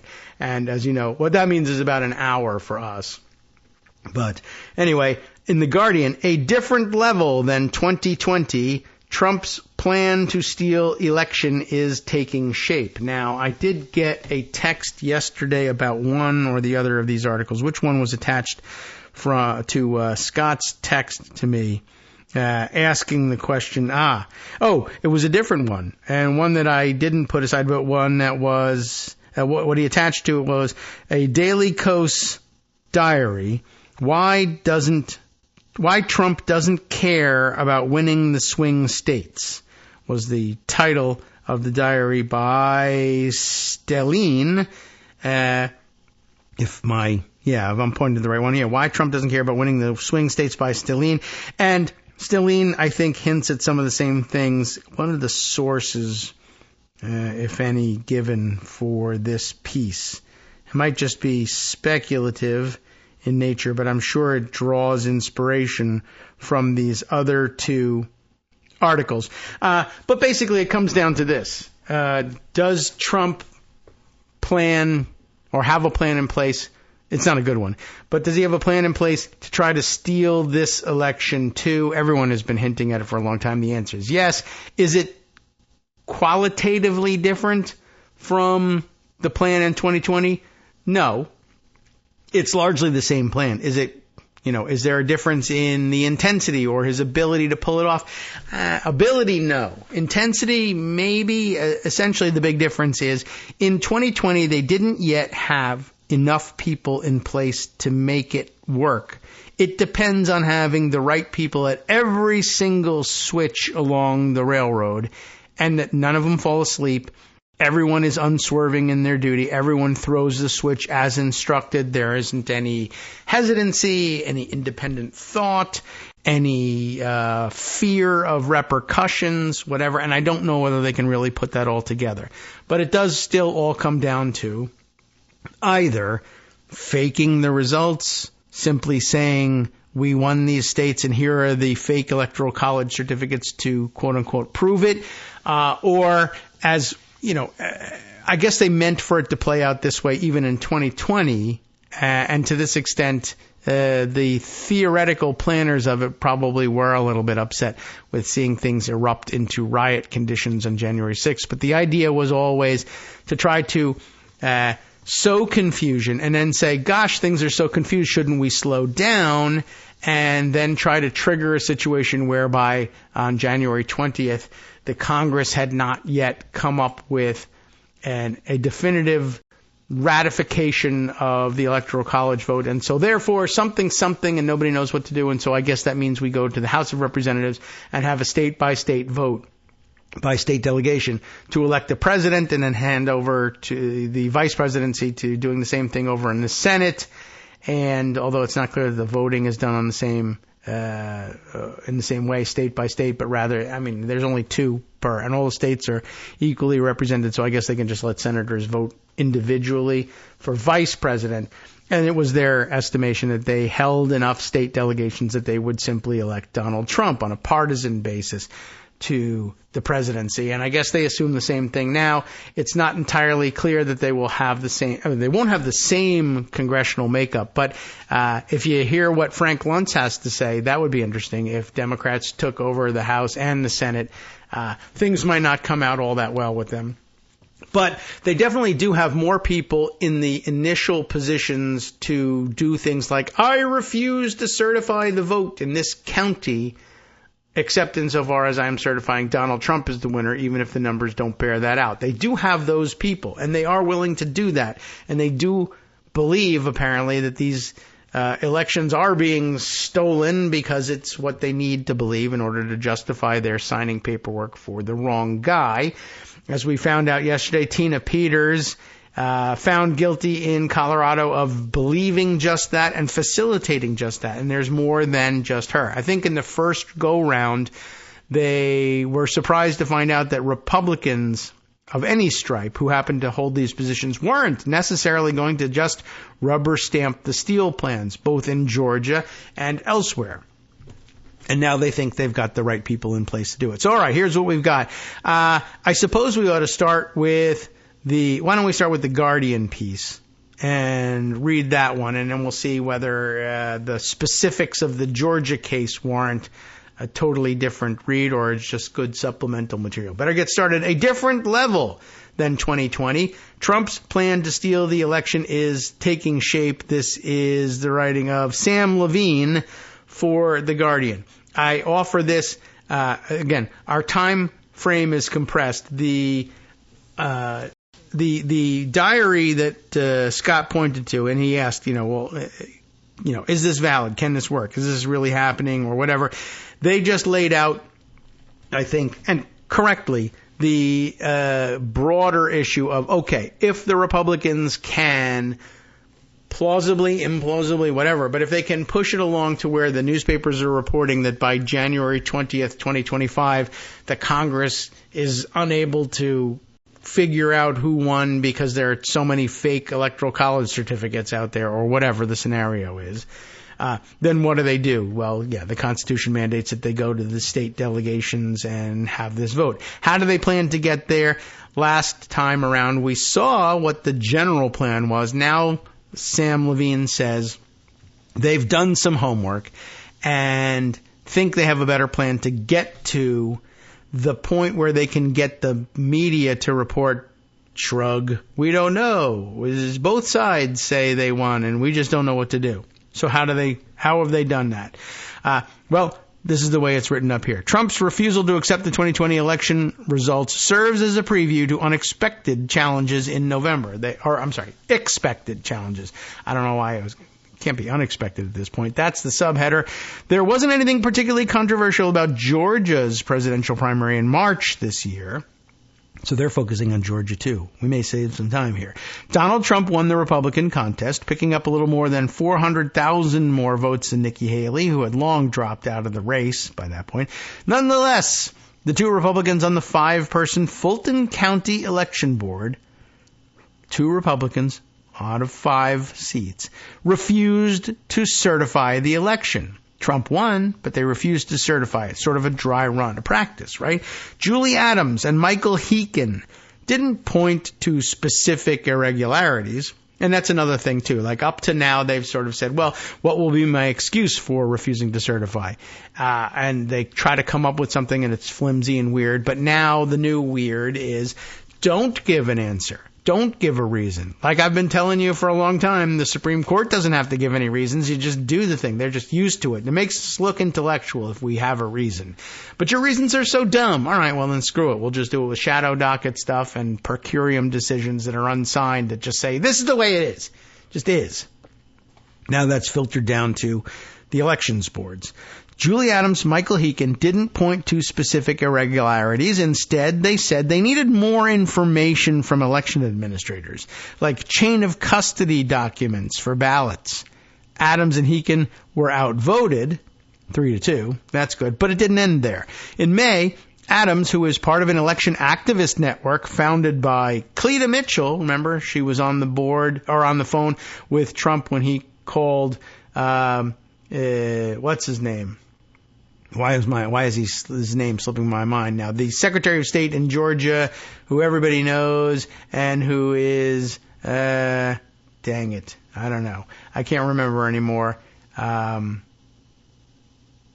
at any rate, I'm sure his name will come up, and everybody out there knows it, and you're all shouting it at your radio, and it's of no use because I can't hear you. But eventually it'll come across our transom again. But you remember, anyway, she's on the call. Just find us the votes, right? She's willing to be the lawyer on that call.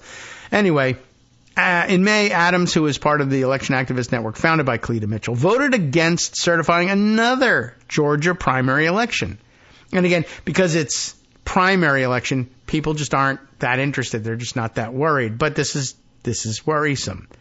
Again, despite no irregularities, Adams said she needed more information. She does not, but if you just say that, like, people won't object to it. And it's not that you have no reason. It's that I need more information. Everybody loves having information. Sure, I want more information.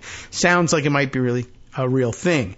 Again, no irregularities, wants more information. With the backing of a group closely aligned with Donald Trump, Adams had also recently sued the Fulton County Board, asking a judge to declare that she and other commissioners could choose not to certify the election. Right? We always say, well, I mean, in the end, they can just issue a writ of mandamus. This is your job. You must certify it. That's it. You don't have that kind of discretion. Well, I think I do. Well, we think you don't. Well, I sue to find out whether I do or not. Well, okay, you don't. But you did sue. That is something. It was an unusual request.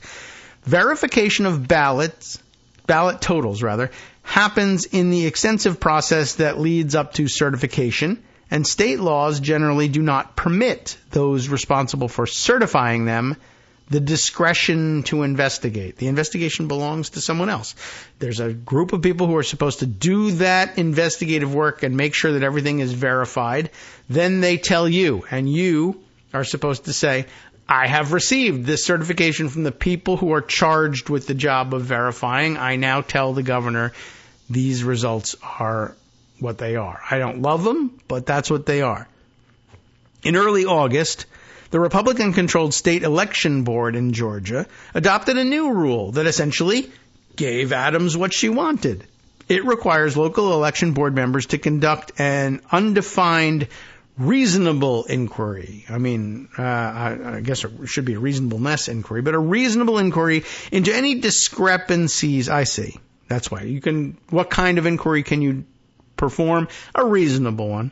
Not beyond reason, into any discrepancies before they can certify the election. Of course, she hadn't yet identified any discrepancies, but now that she has the power to declare things to be discrepancies and then look into them, I guess she'll exercise that. There are concerns that officials could use that discretion to hold up certification in the election. The episode in Fulton County and the new rule in Georgia could be an alarming dress rehearsal for how Donald Trump and his allies will challenge election results in November if he loses, right? The judges said you have no discretion. We're just applying the law here. The law says you have no discretion. So the Republicans in the legislature said, what if we change the law? The judges will have to say, the law does allow for discretion if we make it that way. Trump has repeatedly refused to commit to accepting the election results, declining multiple times to do so during a June 27th debate. You remember that one happened? He has suggested that Christians would, quote, never have to vote again if he wins. The anti-democratic sentiment has been echoed by other prominent conservatives, including Mike Howell, the director of the Oversight Project at the Heritage Foundation, who said earlier this year that there was a, quote, 0% chance of free and fair elections. I'm formally accusing the Biden administration of creating the conditions that most reasonable, not really, but reasonable policymakers and officials cannot in good conscience certify an election, he said at a Heritage Foundation event this summer. The effort poses a challenge that, again, would test the strength of the U.S.'s voting system and its democratic institutions. It could probably stretch from little-known county election officials all the way to the Congress.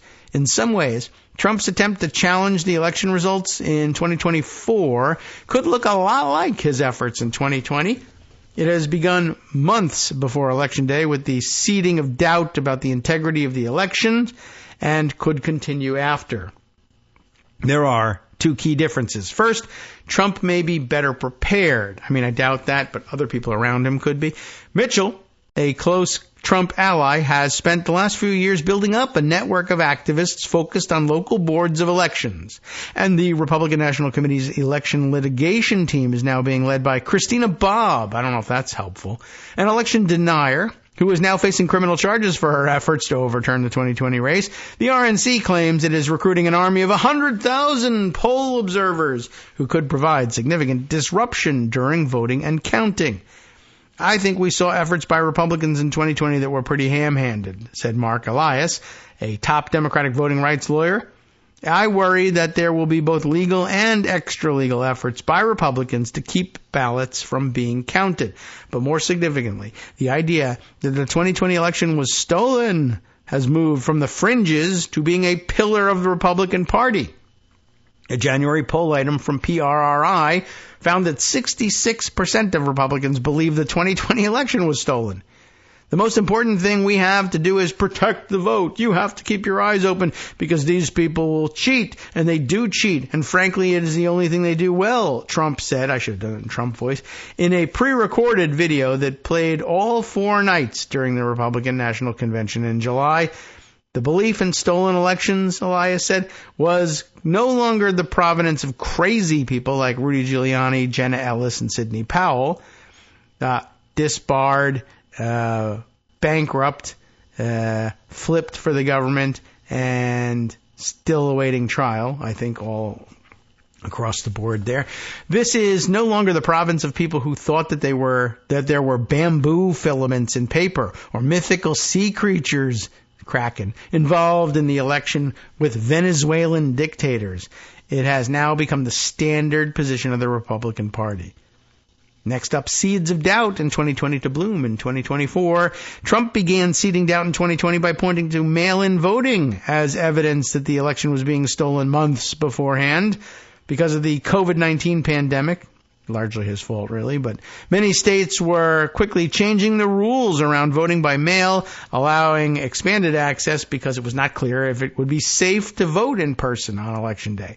This year, Americans are unlikely to use mail-in voting at the same levels they did during the pandemic, and Republicans are now encouraging their supporters to take advantage of it. But Trump and allies are using a new messaging tactic in its place, that there are scores of non-citizens and other ineligible people on the voter rolls. Scores?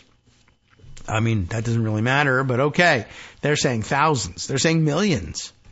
Mitchell has played a key role in leading a coalition of groups that has pushed the false idea that there is a serious threat of non-citizens voting in U.S. elections. Her coalition has supported federal legislation championed by House Speaker Mike Johnson and others to require proof of citizenship when registering to vote.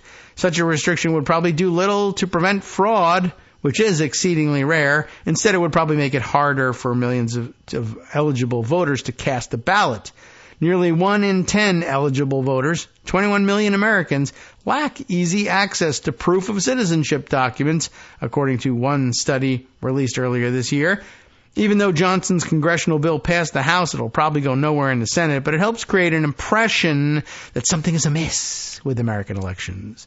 To make matters worse, when Kamala Harris replaced Joe Biden at the top of the ticket, Republicans also immediately sought to suggest that her candidacy was illegitimate, calling the effort a coup, which, of course, as you know, every Republican accusation is a confession. A constellation of groups, including the RNC, the Public Interest Legal Foundation, and United Sovereign Americans, as though that was a real group, has also filed several lawsuits in various states to create the false impression that voter rolls are not properly being cleaned in several swing states. These lawsuits are use misleading methodology and legal claims to suggest that there are a suspiciously large number of people registered in certain jurisdictions. Among other issues, they compare up-to-date voter registration information and outdated data from the American Community Survey, whatever that may be. They're hanging the hooks to later hang their hat on, said Sean Morales Doyle, the top voting rights expert at the Brennan Center. It's all part of creating a sort of pretext to say, oh, we needed to throw out this set of ballots, or we can't really know who the real winner is, said Ben Berwick, a lawyer at the nonprofit Protect Democracy, who works on voting rights issues. I think much of it won't stick, but I think the point is to have enough of it stick to create uncertainty for that critical post-election period. Next up, tricky legal questions and room for shenanigans. Any effort to challenge the election results will probably start at the local level. Just as there was in 2020, there's likely to be a period of uncertainty after Election Day when votes are still being counted in key swing states. Two of those, Wisconsin and Pennsylvania, still do not allow election officials to begin processing mail-in ballots until Election Day. This is a problem built in there, right? Republicans have done nothing to fix that and refuse to do anything to fix it because this is the launching pad for their uncertainty claims. I'm definitely concerned that you're going to have a lot of efforts to disturb the process of counting those votes if we go into the late evening, early hours of the next day and all that, said Richard Pildes, a professor at New York University who specializes in election law. The observers amassed by Mitchell and the RNC, if they're real, could have a significant role. In 2020, chaotic confrontations at polling sites offered misleading evidence that Trump and allies used in their effort to try to overturn the election. Trump's effort to challenge the election results in Arizona, for example, was undergirded by affidavits from observers and poll watchers who falsely claimed that they saw ballots being rejected because of the type of pen that voters were using. Nope. But you can just say it, and it'll take some time to adjudicate. And if it takes time to adjudicate, then that's fraud. Time is being taken. They made the same accusations in 2020. In Georgia, Trump pointed to efforts from observers in Atlanta, falsely claiming they were removed from the facility where mail-in ballots were counted. In Michigan, Trump's team used as evidence an incident report from an election observer who falsely said she heard workers giving instructions to count a rejected ballot. I mean, all you have to do is lie, and you get your day in court. They did. They got 60 of them. They lost every single time because every single claim was, well, Greg knows what it was. That's bullshit. Exactly. Accusations of fraud may find a receptive audience at county boards responsible for certifying elections, where crazy people are working. Until 2020, no one gave much thought to those positions, because it's just ministerial work, I would add, right? You're supposed to, and courts can order you to do it. There really isn't a lot of authority in those boards, but they were just pretending they had authority, and now some state legislatures are granting that authority in order to make this easier. Until 2020, no one gave much thought to these positions, sometimes filled by elected officials, and other times by little-known party loyalists. In 2020, Trump's campaign made a strong effort to try to delay certification at the local and state level as part of his effort to overturn the election. In Wayne County, home of Detroit, Trump personally called 2 Republican canvassers on the board responsible for certifying the vote there. The 2 officials briefly refused to certify. They went along with it. Then they reversed themselves, and they did. That's where the whole thing falls apart. At the state level, Aaron Van Langeveld, a Republican on the state board of canvassers, faced pressure not to certify the vote, but decided to anyway. Hopefully this prevails, this sentiment prevails. And what they're thinking is Republicans think they've got better people who won't buckle this time. But at the same time, they also don't have the generalized concern among the public that, hey, something is really weird about the way we're voting this time because pandemic. That's gone. But has it been replaced by a widespread belief among 66% of Republicans? It has, that there's just inherent cheating in the system. In Wisconsin, Republicans nearly got the state Supreme Court to block certifications of the state's elections. In Arizona, Trump called the then governor Doug Ducey as he was certifying the vote amid a pressure campaign to stop the certification of votes there. Remember, his phone even rang in the middle of his press conference. Since 2020, there have been at least 20 instances in 8 states of election officials refusing to certify election results. That is literally their one job, and they're not doing it. The first red flag came in 2022 when county commissioners in Otero County, New Mexico, refused to certify the results of a primary election. Again, something they can get away with under the radar, because who cares? Primary. Republicans are going to block Republicans? Fine. Citing vague concerns about voting equipment. The Secretary of State eventually went to court to force the commissioners to certify the election. In July of this year, 2 Republicans on the county commission in Washoe County, Nevada, a key county in a battleground state, refused to certify its primary vote, setting off alarms. The commissioners who refused to certify eventually reversed themselves. Nevada's Secretary of State, Cisco Aguilar, has since asked the state Supreme Court to clarify that county commissioners have an obligation to certify votes. Sometimes elections officials who refuse to certify have pointed to mistakes that happened during the election, even though they did not affect the outcome. In other cases, like Adams's in Georgia, officials have refused to certify to protest what they view as unfair laws. While courts would probably force recalcitrant officials to certify the vote, significant damage could still be caused. You can force certification through legal mechanisms, but those events tend to be like rocket fuel for conspiracy theories and misinformation, and undermining confidence in the election. So there's damage done even where the certification is eventually forced, said Berwick, the Project Democracy lawyer. The timeline for certifying the vote is important because under federal law, states must have an election or official election result by December 11th, 6 days before the Electoral College meets. Delaying certification efforts at the local level could put states at risk of missing that deadline. And if we get past that deadline, it opens up a lot of questions, like tricky legal questions and room for shenanigans, Berwick said. Pildes, the NYU professor, said that while he was concerned about efforts to block certification at a local level, he was confident that state courts would resolve any disputes by the time the electors meet. A new law, the Electoral Count Reform Act, remember we took care of this, should provide a significant new layer of protection against election subversion. The bipartisan bill passed Congress at the end of 2022. The law makes it so that Trump and his allies cannot repeat what they did in 2020, maybe, and submit false slates of electors from key swing states. Oh, they can't. Oh, okay. Well, at least the law gets in the way of them. Oh, it was in the way of the last time, too.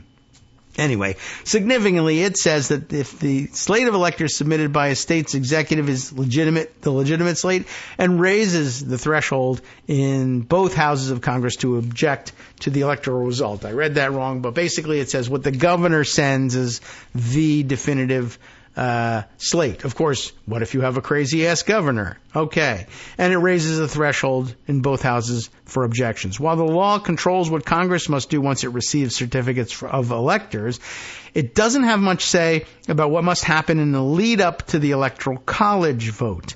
That could leave a lot of wriggle room for Trump and allies to try to slow down certification and try to go to court to force states to miss their certification deadlines. We're almost at the end here. Let's see if we can't squeeze the rest of it in. But perhaps over the music. Last part here, prepared for challenges. After Donald Trump nearly succeeded in overturning the 2020 election, is the U.S. better prepared to stop a similar effort in 24? Lawyers and other activists say they are ready, having spent the last 4 years studying and understanding the vulnerabilities that Trump and allies targeted in 2020. Any effort to block certification is likely to be swiftly challenged in courts. That's good news. Where Trump already has been unsuccessful dozens of times. The new law, the Electoral Count Reform Act, should offer additional safeguards. Should there be such an effort as there was in 2020 to get Congress to stop its certification of the vote? Yet, it would be a mistake to dismiss the threat altogether. The same pressure points that existed in 2020 exist in 24, and in some places, election deniers have been elevated to positions of power. This has started earlier in the cycle and is louder and is more consistent, said Morales Doyle of the Brennan Center. That is all just at a different level than it was before 2020. So we made it to the end of that one. But that means we get to return to the topic tomorrow if we read the Rolling Stone piece, just to see if it's any different, and maybe we can spend a little time on the summary offered up in the Daily Kos diary, also on the same subject. I don't know how much the federal law has actually changed, and yes, if they make this problem on the local level and simply refuse to sign those certificates, it's going to take courts some time. But at least they won't necessarily have the focal point of Congress on January 6th. You have been listening to Kagro in the Morning with David Waldman. I guess it's a question of whether you consider it a more dire threat if the riots are dispersed and in 50 state capitals. Is that worse? Are they smaller? Or is it worse, or is it better because they're smaller, or worse because they're more widespread? I don't know. But why not take your mind off it for just a day or for just an hour with Justice Putnam next.